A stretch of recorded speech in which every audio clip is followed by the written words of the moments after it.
Ini adalah cara menyontek yang sangat hebat. Perhatikan jam di dinding. Saat jarum menit menuju ke angka berapa? Artinya si anak jenius, Lin, akan memberikan jawaban untuk pertanyaan nomor berapa. Sedangkan angka 1, 2, 3, 4 melambangkan pilihan A, B, C, D. Saat jarum detik menuju ke suatu angka, Lin akan mengangkat tangan kanannya.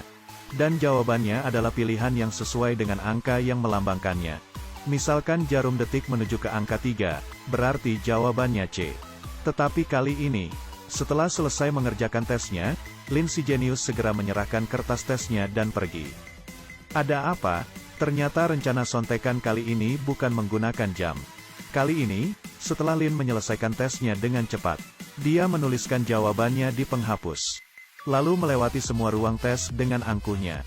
Sedangkan semua siswa pemalas kaya raya yang sudah membeli jawaban darinya, langsung mengerti begitu melihat Lin. Mendengar dengan seksama, beralih untuk menatap radio sekolah di dinding. Tidak salah lagi, kali ini Lin mau menggunakan radio untuk menyiarkan jawabannya. Rencananya sangat mudah, dia meminta kliennya untuk mengingat 4 macam suara spesifik sebelum ujian, yang melambangkan 4 pilihan jawaban A, B, C, D. Kemudian dia diam-diam ke ruang siaran radio, lalu mulai menyiarkan suara spesifik yang sudah ditentukan, sesuai dengan urutan jawaban yang ada di penghapusnya. Dan menyiarkannya melalui radio ke setiap ruang tes. Suara titi melambangkan A. Suara yang seperti suara bel melambangkan B. Suara kerusakan sistem adalah C. Suara sa-sa adalah D. Siswa dan guru yang tidak mengetahui hal ini mengira itu hanyalah suara masalah dari radio. Sedangkan siswa yang sudah menghafal suara spesifik itu, langsung bisa menyalin jawabannya.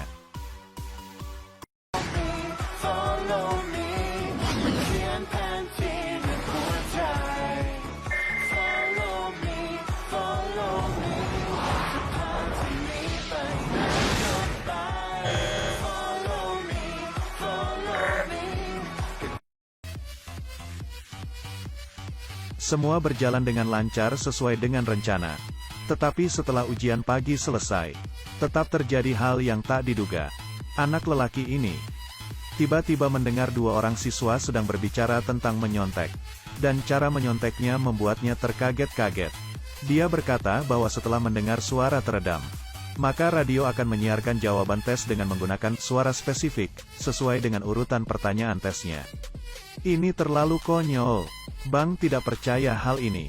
Tetapi ketika masih tersisa 30 menit di ujian sore, tiba-tiba keluar sebuah suara teredam dari radio. Bang langsung mendengarkan dengan seksama, dan mulai memperhatikan suara dari radio. Karena Bang juga adalah anak jenius. Dia juga sama dengan Lin, mengetahui semua jawaban tepat dari setiap pertanyaan. Jadi dia langsung mencocokkan suara dari radio dengan jawabannya. Seperti yang diperkirakan, suara titi melambangkan A. Suara seperti suara bel melambangkan B. Suara kerusakan sistem adalah C. Suara sa-sa adalah D. Dia membandingkan semua pertanyaan sesuai dengan urutan, dan mengetahui 4 suara spesifik yang menjadi petunjuk untuk jawabannya. Dan memang sama persis dengan jawaban yang tepat. Dia akhirnya memastikan ada orang yang menyontek dengan menggunakan siaran radio. Jadi dia segera memberikan kertas jawabannya dan tabel perbandingan suara spesifik kepada guru pengawas ujian. Melaporkan ada orang yang menyontek dengan siaran radio. Tetapi si guru malah menganggapnya sebagai omong kosong. Dan memperingatkannya bahwa jika dia masih terus mengacau dan mengganggu ketertiban ruang tes, kertas tesnya akan dihitung tidak valid. Melihat hal ini, Bang hanya bisa pergi dengan marah. Tetapi baru saja dia keluar dari ruang tes, dia langsung teringat.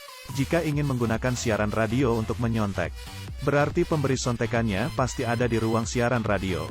Jadi Bang langsung ke sana. Sedangkan guru pengawas ujian, karena kata-kata dari Bang juga mulai memperhatikan suara dari radio. Dengan kagetnya dia menyadari, sesuai dengan tabel perbandingan milik Bang, suara yang keluar dari siaran radio ternyata memang sama persis dengan jawaban yang tepat. Jadi dia langsung meminta guru lain membantu mengawasi ruang ujiannya. Lalu bergegas ke ruang siaran radio. Sedangkan di saat ini, Lin tidak mengetahui bahwa dirinya sedang dalam bencana. Masih mengirim jawaban dengan senangnya. Sedangkan Bang sudah datang ke ruang siaran radio terlebih dahulu. Dia membuka pintu saat dia sedang bersiap untuk menangkap basah si dalang sontek. Tetapi ternyata malah tidak ada orang di dalam. Bang menutup pintu dengan frustrasi. Apakah dia salah menebak? Tiba-tiba dia menyadari pintu siaran radio tidak bisa ditutup rapat. Begitu dia mengangkat kepalanya, ternyata ada orang yang menyambung kabel sinyal di antara celah pintu. Bang masuk ke ruang siaran radio lagi. Ternyata ada sebuah steker dari kabel sinyal yang terpasang ke mesin kontrol. Dia langsung mengerti. Ternyata demi keamanan, si dalang sontek sedang mengendalikan siaran radio dengan bersembunyi di tempat lain. Saat guru pengawas ujian tiba, kebetulan melihat Bang yang sedang mengikuti kabel sinyal untuk mencari dalang sontek. Dan Lin yang sedang mengirim jawaban masih belum tahu hal ini. Tiba-tiba mendengar pintu yang terkunci diguncang dengan keras.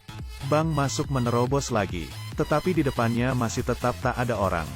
Tetapi kabel sinyal di lantai sudah membocorkan kenyataan bahwa si dalang sontek ada di sini. Tetapi Lin pergi kemana? Ternyata Lin sudah masuk ke dalam laci sembari gemetaran. Dia melihat melalui celah bahwa orang yang datang adalah Bang dengan tatapan marahnya.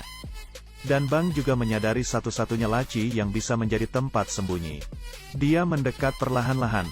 Lin dibuat ketakutan sampai menangis dan jantungnya hampir berhenti. Tetapi saat dia mau membuka pintu, tiba-tiba Bang menginjak sebuah USB dengan bentuk piano. Dia mengingat dengan jelas pemilik dari USB ini. Bukan siapa-siapa lagi, dia adalah Lin. Di saat ini, guru pengawas ujian juga tiba. Tetapi demi melindungi Lin, Bang berkata bahwa dia tidak melihat dalang sonteknya. Akhirnya Lin terhindar dari bencana. Tetapi masalah belum selesai. Bang mengambil kesempatan saat tidak ada siapapun untuk bertemu dengan Lin di perpustakaan. Mengembalikan usnya yang terjatuh. Dia memberitahu Lin bahwa dia tak melaporkannya. Tetapi kekecewaan terekspresi dengan jelas di wajahnya. Lin buru-buru menjelaskan bahwa alasannya memberi sontekan untuk mendapatkan uang adalah demi membantu ayahnya melunasi hutang biaya sekolah. Dia bahkan ingin menyalahkan biaya sekolah yang tinggi. Tetapi Bang mana mungkin mendengarkan alasannya. Dia merasa semuanya hanyalah alasan saja. Pergi dengan marah selesai berbicara. Keesokan harinya kepala sekolah menemui mereka berdua.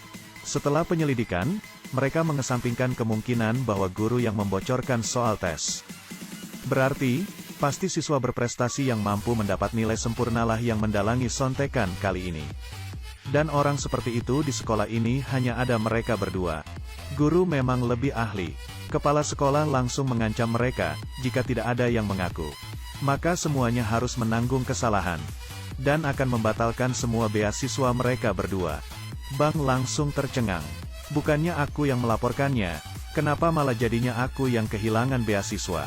Mendengar hal ini, Lin tidak tega melibatkan Bang.